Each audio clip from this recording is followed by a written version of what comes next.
आज हम बनाएंगे मेथी के लड्डू, जो मेथी की तरह बिल्कुल भी कड़वे नहीं होंगे, बल्कि ये काफ़ी टेस्टी और हेल्दी होंगे। मेथी हमारे ब्लड शुगर को कंट्रोल करता है, कोलेस्ट्रॉल को कम करता है, पाचन क्रिया को ठीक रखता है और साथ ही साथ हमारे जोड़ों के दर्द में भी राहत देता है। तो चलिए हम बनाना शुरू करते हैं। मेथी का लड्डू बनाने के लिए मैंने यहाँ पर 100 ग्राम मेथी लिया है। इसे मैंने अच्छी तरह से साफ़ कर लिया है। तो हम क्या करेंगे कि हम इसे थोड़ा सा भूनना है। मैंने एक पैन लिया है, इसमें हम इसे डाल देंगे और इसे हम लो फ्लेम पर धीरे धीरे भूनेंगे। तो देखिए, इसे भूनते हुए हमें 3 से 4 मिनट तक हो चुका है। इस स्टेज पर गैस की फ्लेम को ऑफ कर देंगे और इसे ठंडा होने देंगे। उसके बाद हम आगे का प्रोसेस करेंगे। तो देखिए, मेथी दाना ठंडा हो चुका है। अब हम क्या करेंगे कि एक मिक्सर जार लेंगे और उसमें हम इसे ट्रांसफ़र कर देंगे, क्योंकि हमें इसे पीसना है।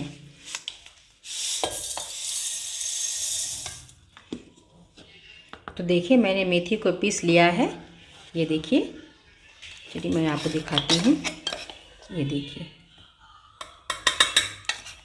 आप चाहे तो इसे छान कर भी ले सकते हैं, लेकिन मैं इसे ऐसे ही यूज कर रही हूँ। अब हम एक बाउल लेंगे और हम उसमें इसे निकाल देंगे। अब हम क्या करेंगे, हमने यहाँ पर 1 कप दूध लिया है। हम इसमें धीरे धीरे डाल करके मिक्स करते जाएंगे।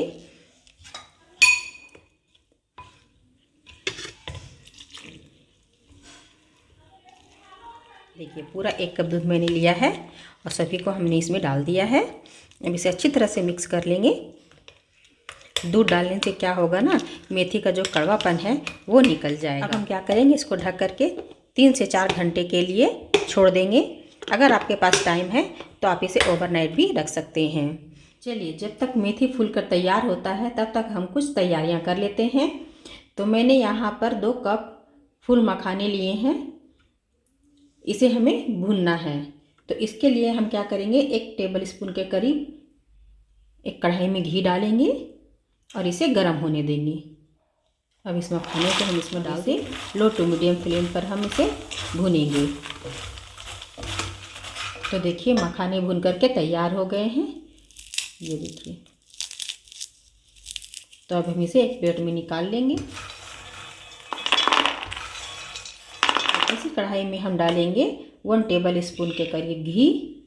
अब आप कहेंगे कि मैं घी कितना यूज़ कर रही हूँ, बस 1 टेबल स्पून कर डाल रही हूँ। नहीं, ऐसी बात नहीं है।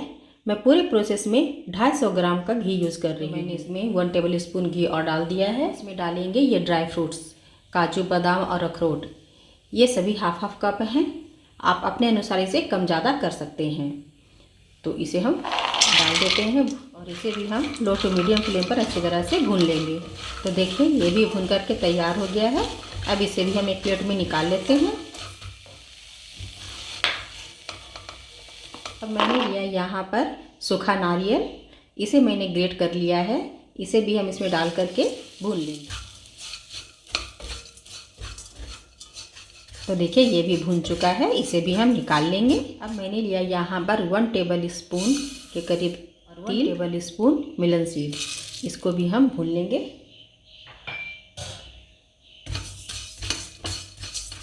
तो देखिए, ये भी भून कर तैयार हो गया है। इसे भी हम निकाल लेंगे। अब मैं यहाँ पर 2 टेबल स्पून के करीब घी डालूंगी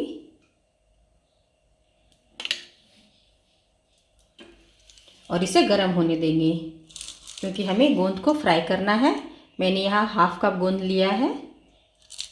आप चाहे तो इसे पीस करके भी यूज कर सकते हैं। तो गोंद को हम थोड़ा थोड़ा करके फ्राई करेंगे।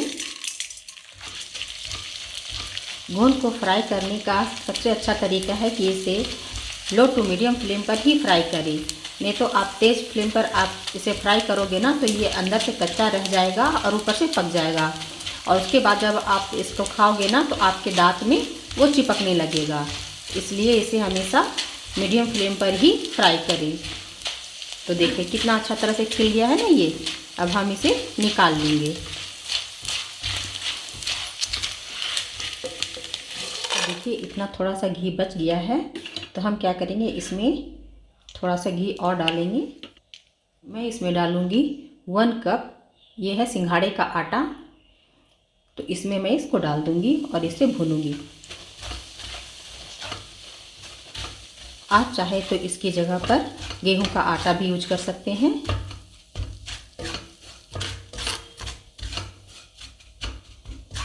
थोड़ा सा घी मुझे कम लग रहा है तो यहाँ पर मैं 1 टेबलस्पून के करीब घी और डालूंगी।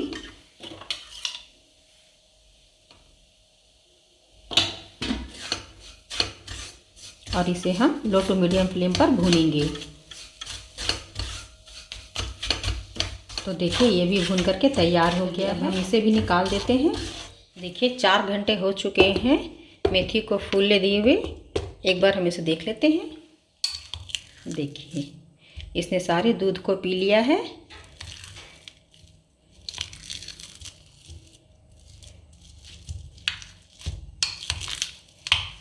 अब हम इसे 10 से 15 मिनट के लिए ऐसे ही छोड़ देंगे। तब तक चलिए हम आगे का प्रोसेस करते हैं। हम लेंगे यहाँ पर एक जार और इसमें सारे ड्राई फ्रूट्स डाल देंगे, क्योंकि हमें इसे ग्राइंड करना है। ज़्यादा फाइन नहीं करेंगे, दरदरा ही पीसेंगे।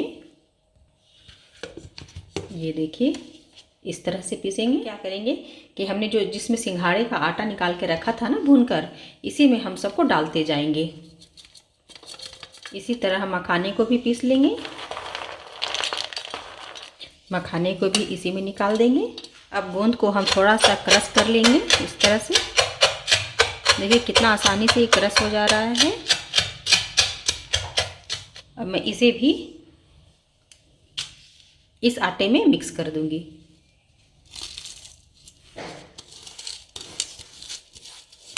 अब यहाँ मैंने सेम कढ़ाई ली है और उसमें क्या करेंगे, जो बचा हुआ घी है हम सारा इसमें डाल देंगे। और ये मेथी 10 से 15 मिनट से हो चुका है, हम इसमें इसे डाल देंगे और इसे हमें भूनना है। तो इसे लो टू मीडियम फ्लेम पर ही भुने ताकि ये जले नहीं।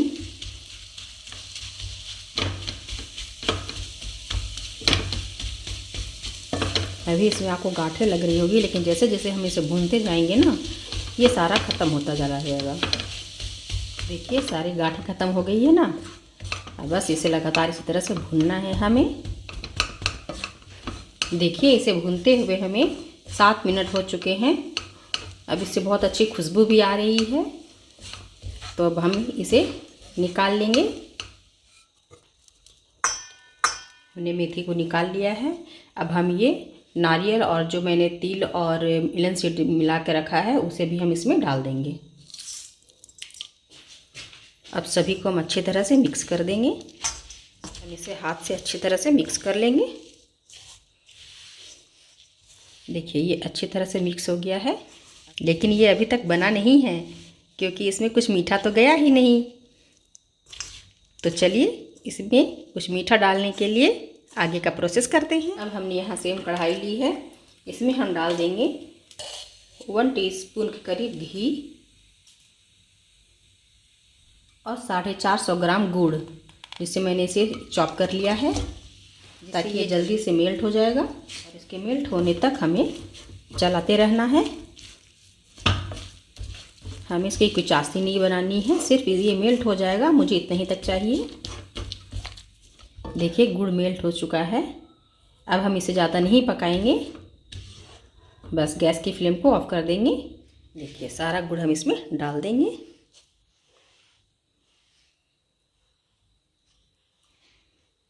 और इसे मिक्स कर देंगे।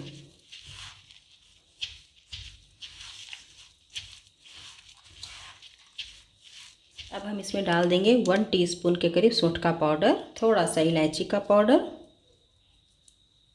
और सभी को हम मिक्स कर देंगे। तो देखिए हमने सबको अच्छी तरह से मिक्स कर लिया है। गुड़ भी अच्छी तरह से मिक्स हो गया है। अब हम फटाफट इसके लड्डू बनाएंगे।